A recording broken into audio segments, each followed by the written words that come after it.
কয়েকটা প্রশ্ন আসছে, আপনারা বললে উত্তর দেই। বাহ, কয়েকটা বলে তো 1 ডজন প্রশ্ন চলে আসছে। তারাবিহের নামাজ চলছে, এখন আমি মসজিদে প্রবেশ করলাম, এখন আমি কি এশার নামাজ পড়বো নাকি তারাবির নামাজ? আপনি আগে এশার ফরজ আদায় করবেন, তারপরে তারাবিতে শামিল হবেন। যা পেলেন পেলেন, পরে নিজে একা পড়ে নেবেন। যোহর নামাজের সময় ইমাম সাহেব উচ্চ স্বরে কোরআন তেলাওয়াত করে না কেন, জানার জন্য। এভাবেই আল্লাহর হুকুম, এভাবেই আল্লাহর হাবিব সাল্লাল্লাহু আলাইহি ওয়াসাল্লামের নির্দেশ। বিশেষ করে একটা কারণ এটাও পাওয়া যায় যে মুনাফিকরা, অন্যান্য কাফেররা দিনের বেলা তো সজাগ থাকতো, তো জোরে জেহরিভাবে তেলাওয়াত করলে তাদের কানে আওয়াজ যাবে, তারা ডিস্টার্ব করতে পারে, এরকম কিছু কারণ মুহাদ্দিসগণ বলেছেন। কিন্তু জবাব একটাই, এভাবেই আল্লাহর হুকুম, এভাবেই আল্লাহর হাবিবের সুন্নাহ।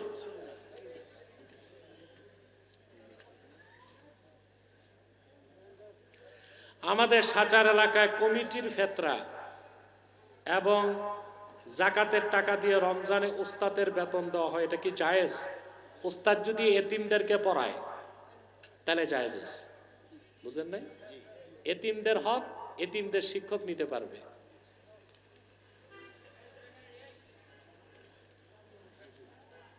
মসজিদে পুরুষ এবং মহিলা নামাজ আদায় করতে পারবে, তবে মাঝখানে পর্দা থাকবে।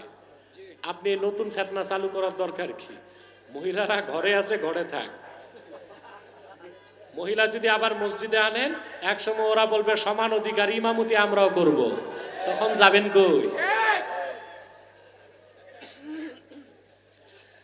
আপনি বলেছেন আল্লাহ নিরাকার, তাহলে ইমাম আবু হানিফা আল্লাহকে কিভাবে স্বপ্নে 100 বার দেখলেন? সঠিক ব্যাখ্যা দিন। কথা তো ঠিক, তা আমরাও তো বেহেশতে গেলে আল্লাহকে দেখবো না? আল্লাহ তো নিরাকার, কেমন ভাবে দেখবো সেটা আল্লাহই জানেন, কিভাবে আমাদেরকে তিনি সাক্ষাৎ দিবেন, ঠিক না? আর ইমাম আজম আল্লাহকে স্বপ্নে 100 বার দেখেছেন। আল্লাহ যেভাবে দেখতে পারবেন সেভাবে দেখিয়েছেন, কিন্তু আমাদের আকীদা এটাই, আল্লাহ তাআলা মুনাজ্জাহুম মিনাল জিসমে, দেহ থেকে পবিত্র, সকল আকারের স্রষ্টা আমার আল্লাহ নিজে নিরাকার। সালাতুত তাসবিহ নামাজ জামাতে পড়া যায় কিনা? না, হানাফিদের মতে মাকরুহ, একা একা পড়বেন।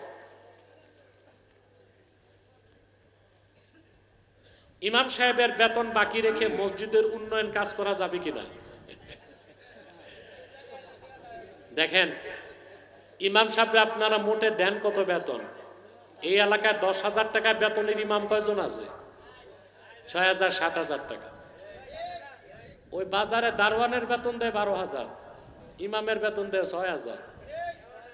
এটাও যদি বাকি রাখেন ভাই, জায়েজ না জায়েজ পরে ইমামের বদদোয়া লাগবে, দিয়ে দিয়েন, তারপর মসজিদের উন্নয়ন করেন।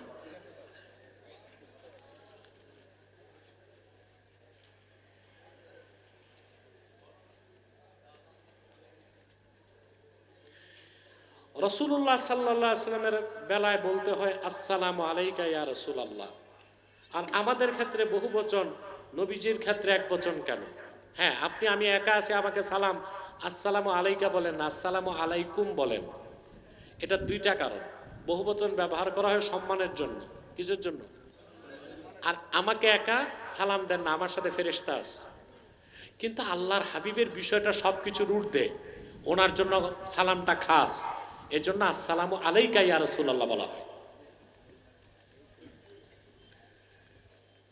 এটা কি? বর্তমান পৃথিবীতে 800 কোটি মানুষ আছে, প্রকৃত মুসলিম 100 কোটি হয় কিনা সন্দেহ আছে।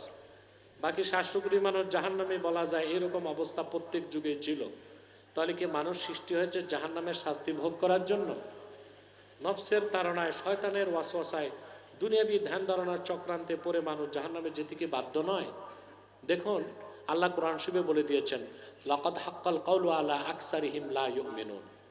এটি চূড়ান্ত সত্য, যদিক সংখ্যক লোক ঈমান আনবে না। যে ঈমান আনবে না, এর জন্য সে নিজেই দায়ী। অতএব সংখ্যা বেশি হলো কি কম হলো তা দেখার কোনো সুযোগ নাই। আমি যে মুমিন হতে পেরেছি, এটা আমার সৌভাগ্য, আল্লাহর বিশেষ দয়া, ঠিক কিনা? তাহরিকে খাতনবাদ বাংলাদেশ বড়াইয়া কৃষ্ণপুর শাখা চান্দিনা কুমিল্লা সদস্যগণ দোয়ার চেয়েছে হাবিব ভুইয়া, সানাউল্লাহ খান, আব্দুল্লাল পাটোয়ারি, বিল্লাল প্রধান, এমদাদ ভুইয়া, রেদওয়ান পাটোয়ারি, কাজী শরীফ, দাউদকান্দির তিতাসের ওরাও এসেছে, আলমগীর, মোহন, আরও অনেকে আছে, ওবায়দুল্লাহ আছে, তাদের জন্য দোয়া করবেন। আর চেয়ারম্যান সাহেব সর্বাত্মক সহযোগিতা করে, এটা আমি জানি। সাজার মাহফিল হলে আলহামদুলিল্লাহ সব সময় থাকেন। আর জনপুরি খানদানের প্রতি খুবই দুর্বল, হযরত মাওলানা জামাল আহমদ আতিকি রহমতুল্লাহ সন্তানের মতো সবসময় থাকে, আমি তো দোয়া করবই তার জন্য।